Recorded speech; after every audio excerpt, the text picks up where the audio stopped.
Thank you for joining us for First Chapter Friday.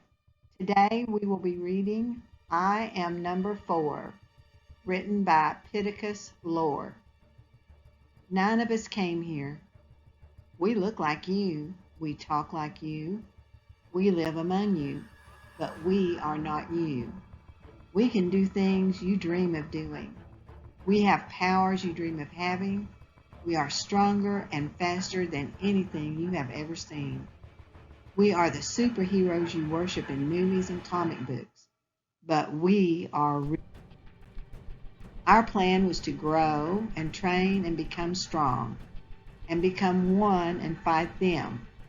But they found us and started hunting us first.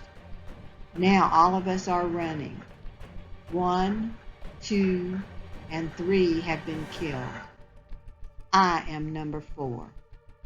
I am next.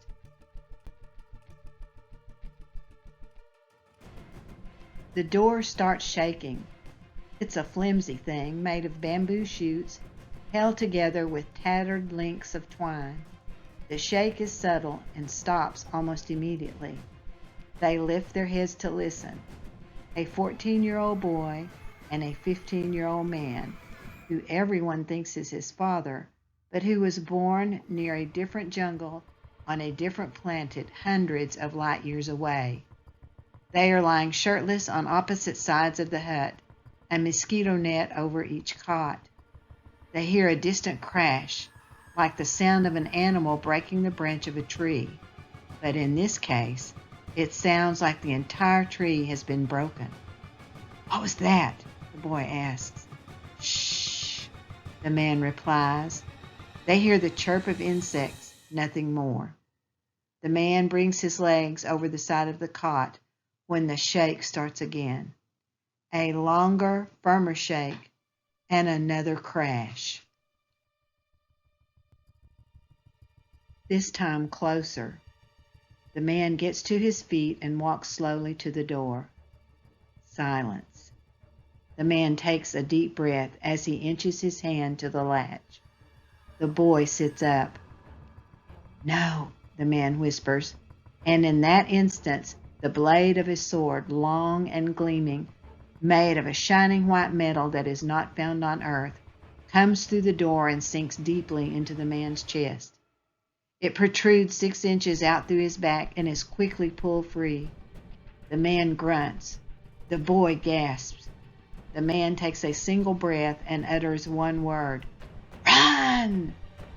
He falls lifeless to the floor. The boy leaps from the cot, bursts through the rear wall. He doesn't bother with the door or a window. He literally runs through the wall, which breaks apart as if it's paper, though it's made of a strong, hard African mahogany. He tears into the Congo night, leaps over trees, sprints at a speed somewhere around 60 miles per hour. His sight and hearing are beyond human. He dodges trees, rips through snarled vines, leaps small streams with a single step. Heavy footsteps are close behind him, getting closer every second. His pursuers also have gifts, and they have something with them, something he has only heard hints of, something he never believed he would see on earth. The crashing nears. The boy hears a low, intense roar. He knows whatever is behind him is picking up speed. He sees a break in the jungle up ahead. When he reaches it, he sees a huge ravine 300 feet across and 300 feet down with a river at the bottom. The river's bank is covered with huge boulders, boulders that would break him apart if he fell on them. His only chance is to get across the ravine. He'll have a short running start and one chance to save his own life. Even for him or for any of the others on earth like him, it is near an impossible leap. Going back or going down or trying to fight them means certain death. He has one shot. There's a deafening roar behind him. They're 20, 30 feet away.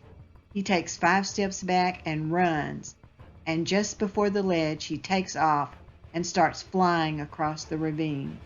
He's in the air, 3 or 4 seconds he screams, his arms outstretched in front of him, waiting for either safety or the end. He hits the ground and tumbles forward, stopping at the base of a mammoth tree. He smiles.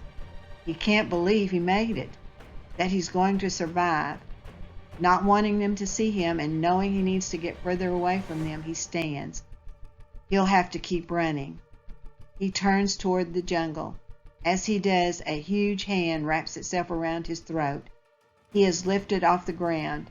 He struggles, kicks, tries to pull away, but knows it's futile, that it's over.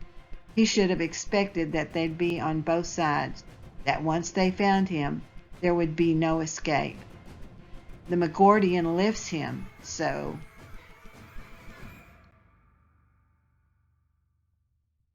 that he can see the boy's chest, see the amulet that is hanging around his neck, the amulet that only he and his kind can wear. He tears it off and puts it somewhere inside the long, black cloak he is wearing, and when his hand emerges, it is holding the gleaming white metal sword. The boy looks into the Magordian's wide, deep, motionless black eyes, and he speaks. The legacies live. They will find each other, and when they're ready, they're going to destroy you. The Magordian laughs, a nasty, mocking laugh. It raises the sword, the only weapon in the universe that can break the charm that until today protected the boy and still protects the others. The blade ignites in a silver flame as it points to the sky, as if it's coming alive, sensing its mission and grimacing in anticipation. And as it falls, an arc of light speeding through the blackness of the jungle, the boy still believes that some part of him will survive, and some part of him will make it home. He closes his eyes just before the sword strikes, and then it is over.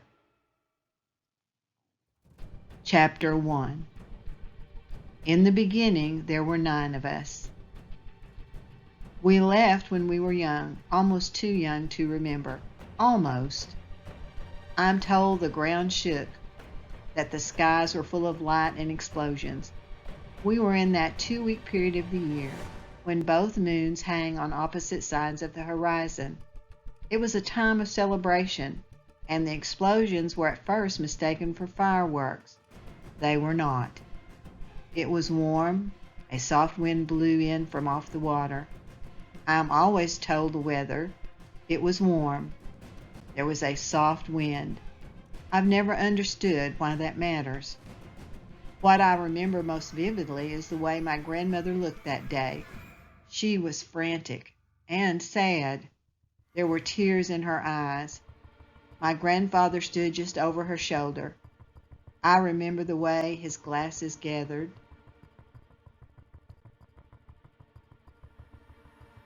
The light from the sky. There were hugs, there were words said by each of them. I don't remember what they were. Nothing haunts me more. It took a year to get here. I was 5 when we arrived. We were to assimilate ourselves into the culture before returning to Lorien, when it could again sustain life. The 9 of us had to scatter and go our own way. For how long, nobody knew. We still don't. None of them know where I am, and I don't know where they are, or what they look like now. That is how we protect ourselves because of the charm that was placed upon us when we left. A charm guaranteeing that we can only be killed in the order of our numbers, so long as we stay apart. If we come together again, then the charm is broken. When one of us is found and killed, a circular scar wraps around the right ankle of those still alive, and residing on our left ankle, formed when the Loric charm was first cast, is a small scar identical to the amulet each of us wears. The circular scars are another part of the charm, a warning system so that we know where we stand with each other, and so that we know when they'll be coming for us next. The first scar came when I was 9 years old. It woke me from my sleep, burning itself into my flesh. We were living in Arizona, in a small border town near Mexico. I woke screaming in the middle of the night in agony, terrified as the scar seared itself into my flesh. It was the first sign that the Mogadorians had finally found us on Earth, and the first sign that we were in danger. Until the scar showed up, I had almost convinced myself that my memories were wrong and that what Henry told me was wrong. I wanted to be a normal kid living a normal life, but I knew then, beyond any doubt or discussion, that I wasn't. We moved to Minnesota the next day. The second scar came when I was 12. I was in school in Colorado participating in a spelling bee. As soon as the pain started, I knew what was happening, what had happened to number 2. The pain was excruciating, but bearable this time. I would have stayed on the stage, but the heat lit my sock on fire. The teacher who was conducting the bee sprayed me with a fire extinguisher and rushed me to the hospital. The doctor in the ER found the first scar and called the police. When Henry showed, they threatened to arrest him for child abuse, but because he hadn't been anywhere near me when the second scar came, they had to let him go. We got in the car and drove away, this time to Maine. We left everything we had except for the Lorick chest that Henry brought along on every move, all 21 of them to date. The third scar appeared an hour ago. I was sitting on a pontoon boat.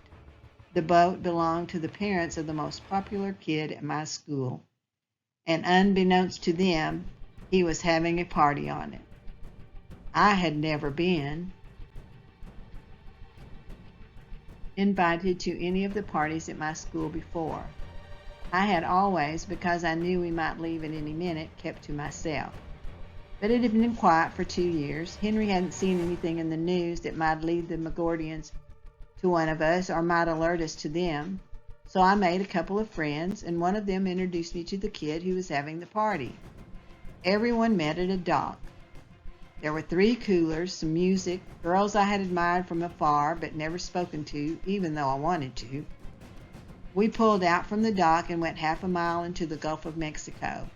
I was sitting on the edge of the pontoon with my feet in the water talking to a cute, dark-haired, blue-eyed girl named Tara when I felt it coming. The water around my legs started boiling and my lower leg started glowing where the scar was embedding itself. The third of the Lorian symbols, the third warning. Tara started screaming and people started crowding around me. I knew there was no way to explain it, and I knew we would have to leave immediately. The stakes were higher now. They had found number 3, whoever he or she was, and number 3 was dead. So I calmed Tara down and kissed her on the cheek and told her it was nice to meet her and that I hoped she had a long, beautiful life. I dove off the side of the boat and started swimming underwater the entire time, except for one breath about halfway there, as fast as I could until I reached the shore. I ran along the side of the highway just inside the tree line, moving at speeds as fast as any of the cars. When I got home, Henry was at the bank of scanners and monitors that he used to research news around the world and police activity in our area. He knew without me saying a word, though he did lift my soaking pants to see the scars. In the beginning, we were a group of 9. 3 are gone, dead. There are 6 of us left. They are hunting us, and they won't stop until they've killed us all. I am number 4. I know that I am next.